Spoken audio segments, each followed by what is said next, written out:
Nasib Mardono, PNS Pemkot Jambi, curi HP siswi SMA terancam 6 tahun penjara, jabatan terancam dicopot. Begini nasib oknum PNS Pemkot Jambi, ditangkap Resmob Polda Jambi karena mencuri handphone di dashboard sepeda motor milik SMA saat terparkir. Kejadian tersebut terjadi di warung di Pal 6 Kecamatan Kota Baru Kota Jambi, Selasa 19 September 2023. Pelaku bernama Mardono, 35 tahun, merupakan seorang PNS Dinas Perindustrian dan Perdagangan Kota Jambi.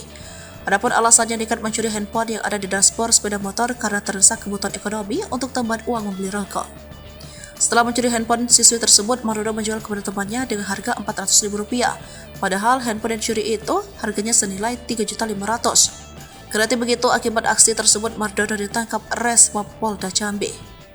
Mardono disangkakan pasal 362 KUHP tentang pencurian dan ancaman hukuman penjara maksimal selama 6 tahun.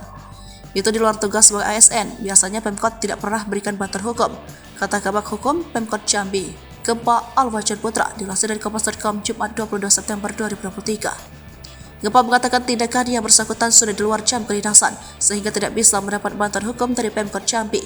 Lebih lanjut, Gempa menegaskan Pemkot Jambi tidak pernah memberikan bantuan hukum bagi PNS di luar kedinasan.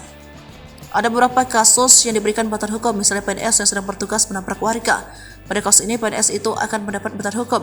Kalau kasus pencurian itu di luar tanggung jawab, kata Gempa. Sementara terkait status PNS akan dicopot, Gempa mengatakan tindakan terhadap status kepegawaian yang bersangkutan baru bisa diambil setelah ada putusan dari pengadilan.